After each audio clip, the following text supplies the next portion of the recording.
My first international flight was when I was 5 years old. Wow, that's the earliest I've ever heard of anyone flying solo. Certainly some of the places that you've been have been war-torn countries. Why have those been target countries for you? Everything that I knew about the Middle East was just fundamentally wrong. My intention when I travel is to show the world that the majority of these countries are these types of people that are good, that, many of them are involved in conflicts that they did not choose. And they have their own stories and they don't always want to be just associated with war and their governments. It started with curiosity, but then it almost becomes like an addiction. This is Creator, the podcast from Matador Network. I'm your host, Ross Borden, and I believe creators are the future of all global advertising. So join me as I sit down with top creators to hear about how they got started, the challenges they've overcome, and the tips you need to become a full-time creator.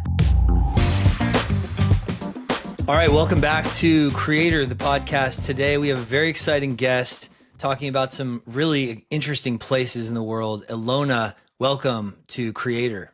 Thank you. Thank you for having me. So, Elona, for those who have not followed your content or not aware of your pages, give us a little background. I think you were born in Ukraine, right? And then moved to the States. Start there. We want to get sort of like the speed version of your history and then how you started creating content, and we can go from there. Cool. I'll try to speed through it. Yes, I was born in Ukraine. I left when I was 3, and I'm a first generation immigrant. My parents were super young. I was 3 years old. They had maybe $500 in their pocket when they moved to America to start a new life. I grew up in New York my whole life, but I think I have a little bit of Eastern European culture and values, but then I'm also a very, very proud New Yorker. I grew up in the States. I had open heart surgery when I was 4. And then shortly after that, I was diagnosed with cancer, and I'm a childhood cancer survivor. I was treated here in New York for almost 2 years. My first international flight, I guess I should have started with that, was when I was 5 years old. I flew back to Ukraine to visit my grandparents for the summer holidays. Flew by myself. My parents handed me off to the cabin crew. And then I sat through the whole 10 and a half hour flight, like and no you were TV, 5. Wow, no that's nothing. the earliest I've ever heard of anyone flying solo. You'd be surprised, but it's pretty normal actually. A lot of like the immigrant kids would go back to visit grandparents, and there would be a whole group of us, and we would just kind of sit, and the cabin crew would check in on us once in a while, and then after 10 hours, they'd walk us out and our grandparents would meet us on the other side. And I was doing that every year from 5 to like 10 years old when I was diagnosed. So that was my first really like introduction to solo travel, quote unquote, I think, in retrospect, now looking back at it. Pretty much after my diagnosis, I had a really normal life. Went to school, went to college, studied business, worked in finance for about 4 years after I graduated. And my former boss convinced me to take a trip because I was burning out at a very young age and I didn't have to. So he said, you have the time off. I'm very chill. Take the time off. Go somewhere. So I did. I went to Abu Dhabi. That was my first kind of like international, quote unquote, exotic trip that changed it all. And ever since that trip, I really started maximizing my time off, taking one day off, combining it with a weekend, and traveling anywhere in the world. Wherever like the flight was the cheapest, I would just pick up and go. And love that. Yeah, it was Skyscanner. Skyscanner has the everywhere tool where you could just put it in and, Belize, $200, done. I'm going to go there for the weekend. And I started posting my itineraries online. Generally because many people were asking me questions and questioning how I could go somewhere for a short period of time. Like, how could you go to Paris for 3 days? You're not going to see anything. And I'm like, you can. There's a difference between vacation and travel. And what I'm doing is traveling, not vacationing. Posted my itineraries online. About a year later, I got an email from Business Insider asking if they could interview me because I was young. Their demographic was all young professionals who have the finances to travel, but don't have the time to travel. And I was doing it. They interviewed me, didn't think anything of it. That interview went viral. It got reposted to Forbes and Travel and Leisure and all these really big platforms. And that's when my blog following started to pick up. Then I started dabbling into Instagram. What year was the Business Insider post? What year did that go live? 2017. Okay. 17 gotcha. or 16. 16 or 17. Yeah, it was one of those. And I kept working. I was still in finance. At that point, I was already saving money. I was a little bit involved in like crypto. And basically, I sold 2 Bitcoins and resigned from my finance job because I had like that buffer. And I said, okay, in 6 months, if nothing comes out of this, I could always go back to finance. But at least, like, why not? I'm young. I was like 23, why not just do it? So that's the rest is history, basically. We hear that a lot from creators who decide to go full time because they're like, worst case scenario, it doesn't work out and I go back to, working a 9 to 5. So lots to unpack there. You have really an incredible story. So first, this is not a political podcast, but when I meet people from Ukraine, I always want to ask, like, what are your thoughts on the war? Where, give us your sort of like unfiltered point of view as someone who didn't grow up there, but is from there. And I don't know if you still have family in the country, but I love your perspective. Disappointing, unfortunate, heartbreaking. I travel to many war-ridden countries, and I meet with so many people and refugees from these countries. And now I have having that direct tie to my own motherland has been a lot. It's given me a lot to grapple with emotionally, and I've been working on myself and my self-development for many years, and this was really something that I had to work on more because it's unexplainable. Most of my best friends are still in Ukraine. I do have family, extended family. As soon as the war started, I went maybe like 3 weeks after the war started to bring aid in. One thing that I'll say is our people are very resilient.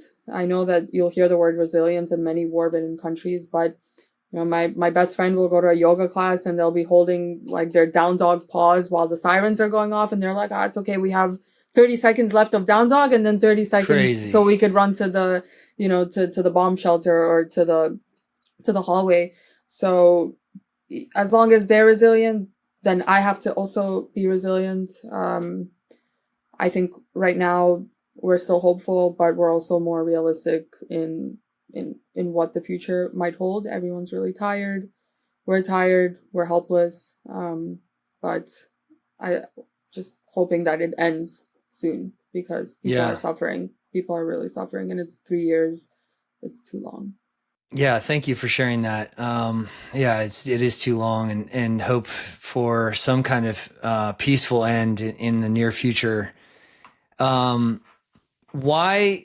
I mean, you are definitely an adventurous traveler. At Matador, our tagline is travel fearlessly, and we believe that a lot of people think the world is this like profoundly dangerous place, and everyone's out to get you, and that hasn't been my experience. Certainly, I found that very, very few places that I've traveled, and I've traveled all over the developing world, have actually been legitimately dangerous. Most places I found are extremely safe, and the vast majority of people are good people and well-intentioned. But certainly some of the places that you've been, and some of your favorite places, which we'll get into at the end of the podcast, have been, developing countries, war-torn countries. Why have those been target countries for you? I imagine it's got to be more than just like that was the cheapest flight when you were getting started, but like your sort of history of going to some of these more adventurous, more developing and countries in which there have been conflicts has raised probably eyebrows amongst your friends and family and followers. Tell us about some of those experiences. Yeah, that's a really good question because that wasn't really ever the goal. Like I didn't intentionally set out to go to all of these countries and tell the story. I would say the start of it was probably the trip to Abu Dhabi, a very developed city in a very developed country. But when I went there in 2015 for the first time, And everything that I knew about the Middle East up until that point was dangerous, unsafe for a woman, people are disrespectful to women, war zone, all of these taglines that are still very much associated with the region. And I saw the Grand Mosque on the Travel Channel, and I was like, I really just want to go there, and I'm gonna go and see it for myself. And I came and I realized that everything that I thought about UAE was just fundamentally wrong. And it really made me question, how many other things am I listening to from family, from friends, from the news, from just outsiders, and believing it, and not finding out for myself. So that trip was really pivotal for me, to start moving around the Middle East a little bit more and discovering other parts of the Middle East and seeing for myself what the region is about. And then that kind of brought me into more Muslim majority countries. I went to Afghanistan. I went to Iraq, even though it's been like way post-war in Iraq. People that have been through absolute hell and back for generations. In Afghanistan, it's like multiple generations that know nothing but war. And they end up being some of the kindest and most hospitable and giving people that I've ever met. And then it started with curiosity, but then it almost becomes like an addiction. Just like the self-development journey is a forever journey, this journey of finding out more or finding more human connection and realizing I believe that humans are inherently good, and it doesn't matter Agreed, what yeah. country that they're in. And that's always my intention when I travel, is to seek out all these people that are good and to show the world that that's the majority of these countries are these types of people that, you know, many of them are involved in conflicts that they did not choose. And they have so much to give, and they have their own stories, and they don't always want to be just associated with, you know, war and their governments and all of that. So I would say it started with curiosity, and then I started ticking off many of the countries, realizing that, man, in every country, the humans are amazing. You know, there's so much culture, there's a wealth of history, there are beautiful places to see. And then it's like an addiction. Like, where am I going to go next? Okay, let's go to Iraq next. Let's go to Syria next. Let's go to Yemen next. And then Africa, et cetera, et cetera.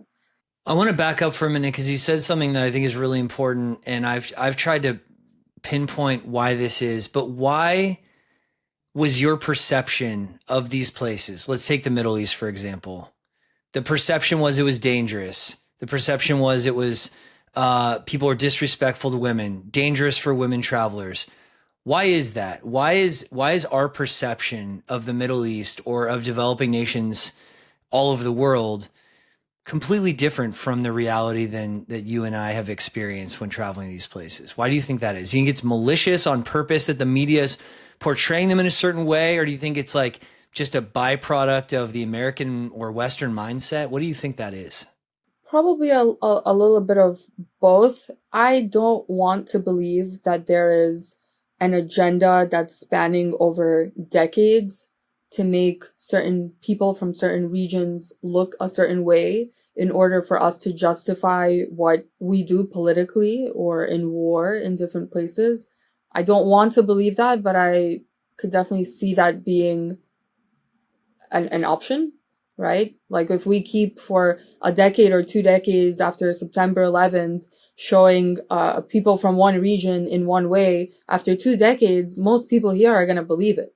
That's just the reality. That's how I'm acquainted with so many cultured and traveled people who will flat out say, I'm never going to go to the Middle East. The Middle East is a big place, okay? There's like GCC, Yeah. there's a very with developed... a lot of super safe places in a lot Middle of East, the safest in the world, and they'll say, no, I don't agree with their values, I don't agree with their morals, I don't agree with their religion. And I realize how, one, misinformed people are, and two, I don't necessarily blame people for not going out of their way to research things that they don't care about. You know, like, you're going to see something in the news, you're going to see it 1 time, 5 times, 10 times. It becomes a part of your mentality. Why would you go out of your way to prove to yourself that what you know is wrong? You know what I mean? Totally. And that's a good point. And I think the news, focuses on conflict, negativity, violence in general, when you're watching the international news, it's not typically about like uplifting stories of places where great things are happening. They're typically focused on hardcore journalism and reporting of like the one part of India where there's been some sort of like violence, or the one, the one sort of like war breaking out in a certain corner of a certain country. And then that becomes the perception for that entire country. And then on the other side, because this is another thing I've wondered about myself, because I've found the same thing. I've found that the most impoverished places that I've been, or places where there was violence or a war, a history of war, are some of the most trusting, hospitable, warmest people who, in your sort of media mindset that we are all battling in living in the Western world, you're like, these people are out to get me, or they're going to be unfriendly, or they're going to be dangerous or threatening.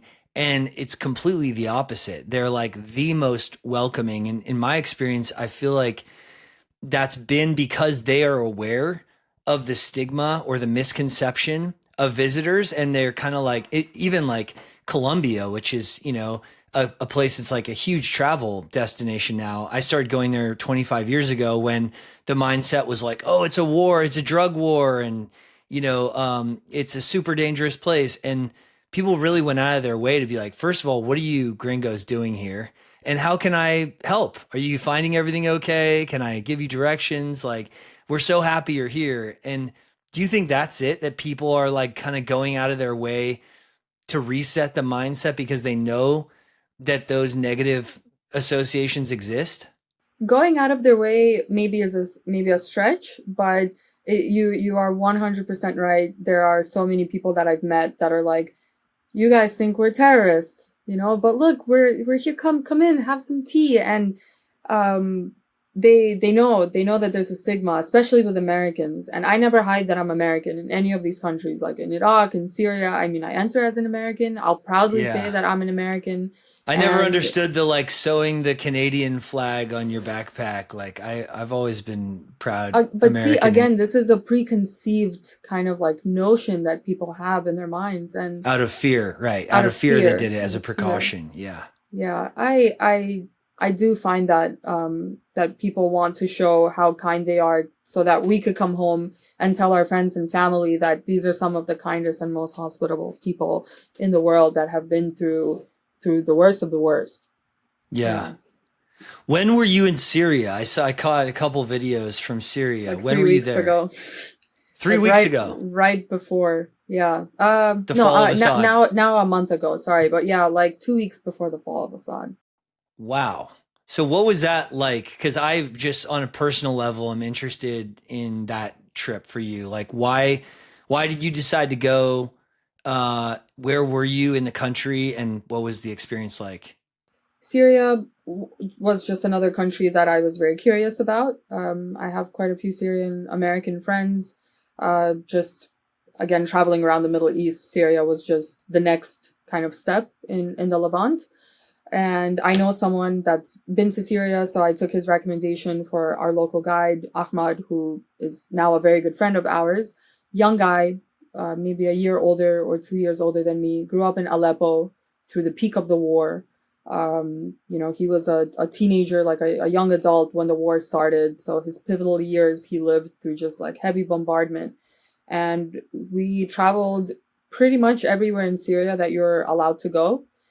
There are some, well, not now, but when we were there were some parts up north, northeast, northwest that you couldn't go to, but everywhere else you can. So like 70% of the country we've done.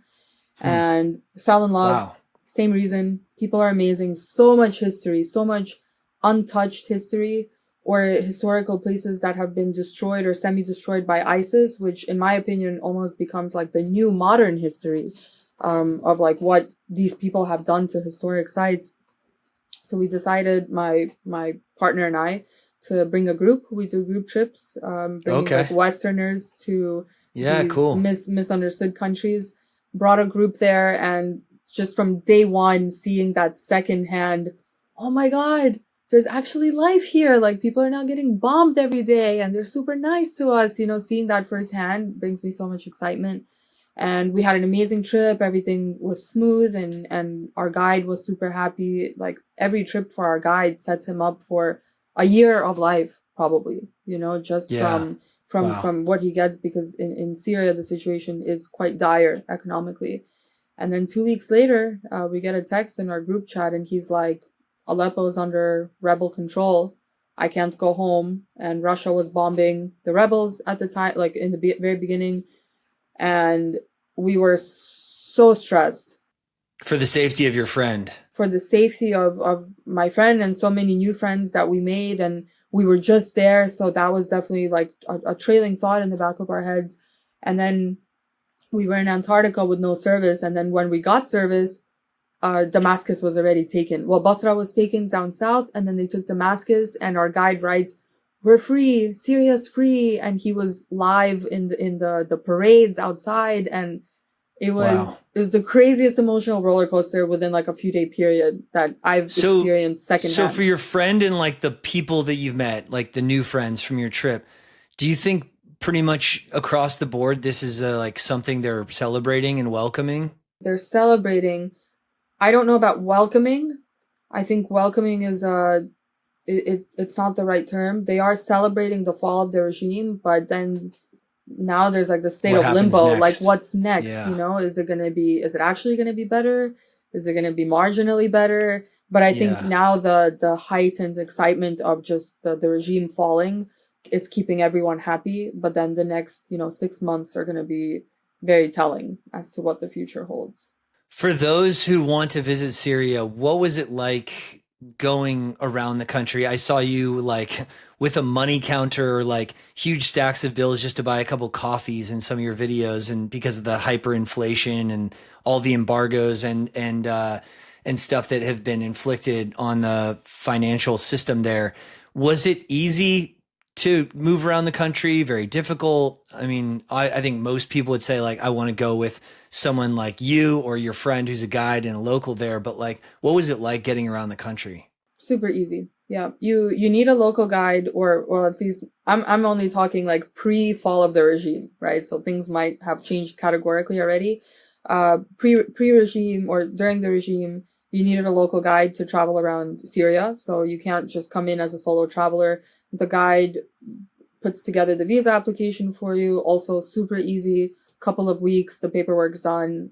You come into Syria, it's a visa on arrival, they stamp your passport.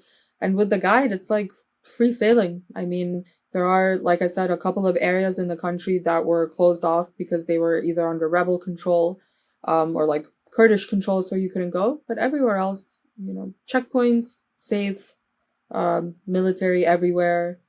People are very nice. I think tourists in general are just like a gray area in most of these countries. But it was very easy. The money is just interesting part of the story, but it again, like after day one you get used to it and you're like, okay, like I'm not culture shocked anymore. Yeah, you're like, lunch is $500,000. Who has exactly? Yeah. And it's crazy because the Syrians, they don't even count. They could just like look at a stack and be like, yeah, that looks about right. That's about right. This weighs enough. Yeah. That's crazy. So tell me about. I'm deeply, as you can tell, deeply interested in sort of the geopolitical outlook from your travels, but I also want to hear about your career as a creator. And you touch on something that I want to learn more about, because I know some creators have done quite well with this. So you and your partner, who's also a travel creator, we'll get to that in a minute. You guys run your own trips. Tell me where you go, where you take people, sizes of the groups, how you got started. Give me the full rundown of like that as sort of a business. Sure. It's a relatively small part of the business, to be honest. We do trips to Iraq and to Syria, and potentially we'll expand to a couple of more places that we have on the horizon. We came to Iraq. We fell in love with the country, also fell in love with our guide, who's our close friend. Iraq, even more so than Syria, they've experienced a really long period of peace. But people don't seem to know that worldwide, because just the word Iraq is still very much associated with, war and the war with America. But Iraq has been quiet for like decades, really, or over a decade. And we came there, fell in love with the country, and said, we have to bring people here. Like, we have to show people that everything that they know about this country is not necessarily incorrect, but it's not the full picture. Let's put it like that. So we decided to launch a group trip. It sold out within 24 hours. Mostly Americans, a few Europeans as well. So Westerners in general. So we did like a pilot trip, went to Iraq. It was phenomenal trip, just like excellent from start to finish. Could not have asked for a better group. As you can imagine, the people that sign up for this trip are well traveled, a little more adventurous, a little more adventurous. Probably. Yeah, like not just like, oh, I've been to Paris once and now I want to go to Baghdad. Right. So the pilot went well. So we launched another one, sold out within 24 hours. The second trip went amazing. And then we went to Syria and kind of like just started doing the same thing. It's an incredibly fulfilling journey for us to get 12 to 15 people to join us and then almost like become advocates for the region, to change their minds. And that's why we keep doing it at this point. It is great that it's a revenue stream in the general content creation business, but it's really the fulfillment that we get from these trips that make them worthwhile. And that's why we keep doing them. We don't do that many, maybe 2 to 3 per year so far. But if the opportunity presents itself, we're just going to keep doing more. And then you said it was a small piece of the overall business as a creator. What is the rest of that for you? Number one is still brand partnerships, or yeah, brand deals are still number one. Consulting would probably be number two. I have a consulting firm and we consult with lots of really big brands. We help them create social media marketing campaigns and like analytics of these campaigns and measuring ROI and basically bridging the gap between influencers and brands and influencers. UGC content and production. My partner does more of that, but I sometimes hop on those trips as well. We have a separate account called Japan Like a Local that we're building an app for right now. I actually have not said that publicly before, so my first time saying it publicly. But okay, we can bleep it out, or we can help it get some early traction. We're building, but it's going to launch in probably early Q2 of next year. So we sell guides for Japan, and that's done very well. So now we're pivoting into kind of like moving out of social media a little bit and having something tangible that's not directly tied to any platform. These are like print guides, or no? They're PDF now, and it's gonna turn into an app. I think the brand space is amazing, massive revenue driver for myself, or most of my creator friends that do well for themselves in the industry. But I think the next step for everyone should be a product, a tangible product, an e-product, like the way to diversify out of the social media channels. And so it's called Japan Like a Local. Japan Like a Local, at Japan Like a Local. So you have an Instagram account already presumably launched, and then you're coming with more like full on guides. Yes, correct. Awesome. And I assume you picked Japan because you spend a lot of time in Tokyo. Tell us about that. Like, you split time between Dubai, New York, and Tokyo. That sounds incredible. It also sounds exhausting and expensive. So what led you to that place? I used to split time between SF and New York, and everyone's like, that's the dream. And I was like, no, it's actually kind of a nightmare. Dream. It's a lot of flying. It's expensive. So you're doing that for 3 major cities across the world. Yeah. Why? And how is that working out? And how do you guys manage that? Is it like seasonal? It's definitely seasonal. We're very, very, very lucky. So my partners have Japanese. He's half Japanese, half French. His family has a home in Japan, and that's where we stay when we're in Tokyo. We love Japan, and Japan is such a desirable place, which is what made it perfect for the guides and the business side of things. In addition to just loving the country, and traveling around Japan is actually quite affordable if you're coming with a strong currency. So Japan quickly became one of our bases.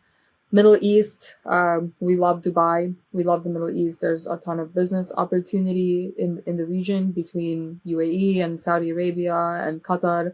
So we always wanted to spend some time in Dubai. So we spend the winter there. or like 3 to 4 months in the winter, escaping the cold. And then New York is home. New York is where we have a permanent home. My family's here, so New York will always be a big part of our lives.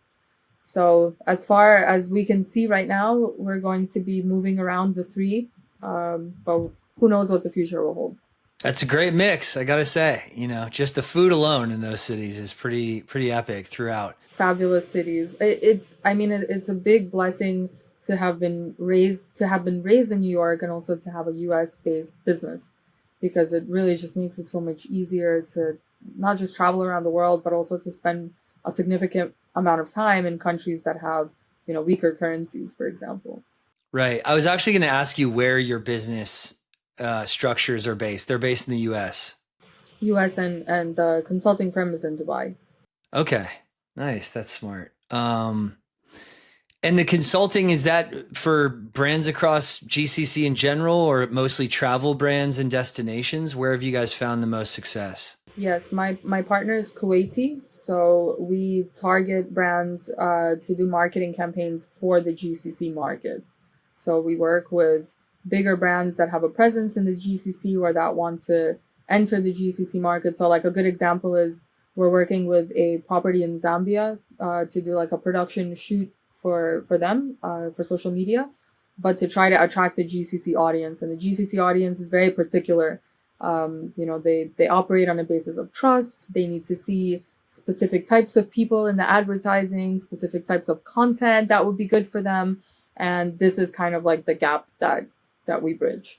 That's really interesting. I'm glad I asked, because I was thinking like you're consulting for destinations in the GCC to bring, Americans and other Westerners, but in fact, it's kind of the opposite. You're focused on marketing to the market of GCC. Yes, that's the main focus. But usually once we get to know the brands better and they find out that, oh, I'm American with a big American audience, then they're always curious to try to like tap into the US space. So it really depends on the client, but we mostly tailor to the GCC market. That's awesome. So it sounds like you have, you clearly have multiple streams of revenue in your business as a creator. You've got consulting, you've got the brand deals, which you said is still number one. You've got the trips, which is small, drop in the bucket, but sounds like one of your biggest passions. And you told us that you jumped to full time basically as soon as you started. You sold a couple Bitcoin.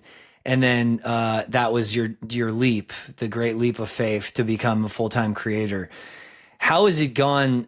It's just like up and to the right in terms of revenue since then, and you've like launched all these businesses. And because I always ask creators, because people are interested in this. So whatever you're willing to share, but like, what has been your biggest month or your biggest brand deal or something that was like really meaningful in your business in the last couple of years? Yeah, sure. I just want to preface by saying that back then when I resigned, this was not a space. This was not a job. This was not like a something that brought revenue. Like back then, career path. Yeah, exactly. It was not a career path. Even when I was leaving my job, I wasn't leaving thinking, okay, I'm going to start making money now, because what I was making from brand deals was so negligible at the time. Right. But I do have to say that the trips were amazing. So like back then I was really scoring like insane luxury hotels, press trips, and fam trips and stuff. It felt surreal. And I guess the value of those trips surpassed, probably what I was making, but I was getting paid well in finance for the position that I was in, and like straight out of college. And it took me probably 4 years to get back to that level. But if you take into account all the freedom that I had and the types of trips that I was doing, because I was really focused on luxury travel, I still am, but now it's more balanced. And I've only started making 6-figure years like 3 years ago. So it's been a really long journey, and now it's been more consistent because I try to focus more on like long-term deals. So like an ambassadorship program, for example, where I know that I will be getting paid for 6 months or a year, rather than like a one-off campaign with a brand that's willing to pay, 5 figures, but then I'm never going to hear from them again. They're not going to get any ROI because it's just a one-off campaign. There's no trust and there's no loyalty.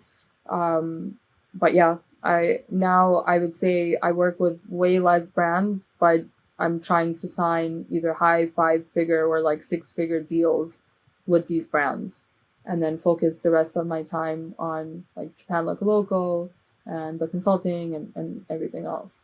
But yeah, it took a while. You guys, jumping back to Japan Like a Local, where are you guys taking that? Why are you building an app?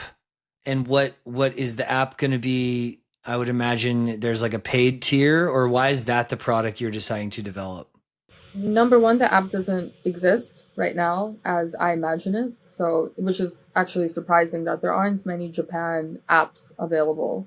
And the ones that are super outdated and mostly Tokyo focused. So I didn't love the PDF format of the guide, just because easy to reproduce, very difficult to update. Actually, it's impossible to update and have it automatically update for everyone. So we kind of thought, what would be the next best thing? And app was just what came to mind. So we're working with a couple of developers to have a very comprehensive Japan app. So locations in Japan, tried and tested restaurants, a booking platform for hotels, and hopefully in the future, like a B2B side where hotels that trust us give us either discounted rates or some sort of benefits that our customers would get booking through the app. And this doesn't only apply to hotels. It could be for restaurants. It could be for activities. Having a half Japanese or Japanese partner who speaks the language makes it a little bit easier. Massive. Yeah. I can imagine that would be tough, big cultural tough to do barrier. without that. Yeah, especially for like the business side of things, even speaking to companies there, like you really have to understand the cultural norms to break into the business barrier of things. So totally. And even being a traveler, like I think there's a need for that app because it's a place where even people who are well traveled can feel like such an outsider if they don't speak Japanese or if they're not culturally fluent. So it's definitely, you can like kick around Paris or New York and figure it out, but I think it's a lot less easily done in Japan.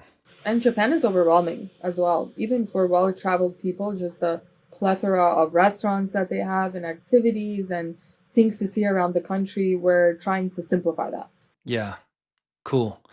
I want to jump to what I think was a brand partnership. Maybe it was a sort of a press trip, but you did a really interesting trip where you flew to Antarctica on a plane from Cape Town. And I love that in the opening of that video, you're like, most people go from, Tierra del Fuego, Ushuaia down to Antarctica, and you flew from, was it Cape Town? Cape Town, yeah. Yeah. So I didn't actually know that flight existed. And I think most people don't realize how geographically close, that all ice landing strip is from the tip of Africa. So tell us about how that whole thing happened. And then I want to hear about the trip itself because it looked incredible. And I've personally never been there. So I want to go. Yeah. So White Desert is arguably the most exclusive and unique travel experience that exists in the world. Exclusive, remote, luxury Antarctica. They were the first and they're one of two companies that do travel to Antarctica by plane, and the hospitality aspect where you could actually stay and live in Antarctica for a week in a eco luxury camp. There's 2 of them. So yeah, we flew out a couple of weeks ago from Cape Town and spent the week in one of their camps shooting content and creating more of like a social media marketing campaign for them. It was the most incredible travel experience I've ever had, I think, to date. Really? Yeah. That's saying a lot. It's so exclusive and intimate and remote, but also the operational side of what White Desert does. I met the CEO, Patrick, afterwards, and this guy's just a visionary. He just said, I want to have a luxury hotel in Antarctica. I am going to abide by all the laws of the Antarctic Treaty. It's going to be fully sustainable, carbon neutral. I'm going to bring scientists to the continent, and I'm also going to bring a couple of, really adventurous guests, because it's only 12 people per camp. So there's 20 people that come in, 200 per season, about 200 or 250 per season. That's it. Wow, so, must be an expensive trip then. It's an expensive trip. It's an expensive trip. They also go to South Pole. We didn't go to South Pole on ours, but once you see the operations of what it takes to have a private runway, a private airport in Antarctica, a runway that's on ice that takes, 25 people a week to groom, and then they have to groom it 24 hours before every flight, for a private jet to land on that runway, an A340, and then for the camps to have a private chef, gourmet food. Wow, that sounds incredible. Well, White Desert, if you're listening, Elona should get another free trip or a referral, because that was a pretty good ad for the trip. And very special trip for you, because did you get engaged on this trip? I got engaged on this trip. But congratulations. Without the engagement, that's very exciting. It was the best experience that I've ever had. But yes, I'm engaged to my Did you know, was it a total surprise? Your partner surprised you with that? It was a surprise. Well done. I was hopeful. I mean, I knew that it was coming at some point, but I just didn't think it was going to be on this trip. No. Yeah, that's cool. I mean, marriage will be a piece of cake for you guys. If you've traveled all over the world together, that's like the ultimate test for like if you can get along, right? I do ask everyone this question who comes on the pod because I think it's a hard question. It's almost like the more well-traveled you are, the harder the question gets. So here it is. If your passport only worked in 3 countries for the rest of your life, yes, including the US, and you had to choose 3 countries to live in, and you could go nowhere else for the rest of your life, what would the 3 countries be? Including the US. Correct. So that's one of 3, so I have to pick 2 more. Well, some people don't even pick the US, but yeah, if you're going to choose the US, it's got to be one of the 3. Okay, I see. Definitely Japan. Good choice. Yep. Same here. I'm not very well traveled in the US, and I'm a bit disappointed about that. So I would actually have to say I'm going to keep the US as well. So US and Japan. One more left. Have to think. It's hard to say because I haven't seen so many countries, so there might be something out there that I'm still like, I'd be between probably Iraq and Afghanistan, I think. Wow. Okay. Love it. So let's say it's Afghanistan, because that leads me into my next question. Another one of your videos that I really loved was that you said people would always ask you, I guess, a similar question to where you'd live if you had a top 3, but they just say, what's your favorite country you've ever been to? And you dedicated an entire video to the fact that answer is now Afghanistan. Tell us about why that is, and tell us about your experience or experiences in Afghanistan.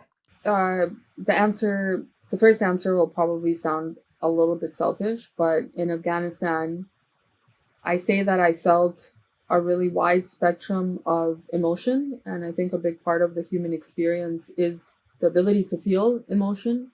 And in Afghanistan, there's guilt, especially American guilt.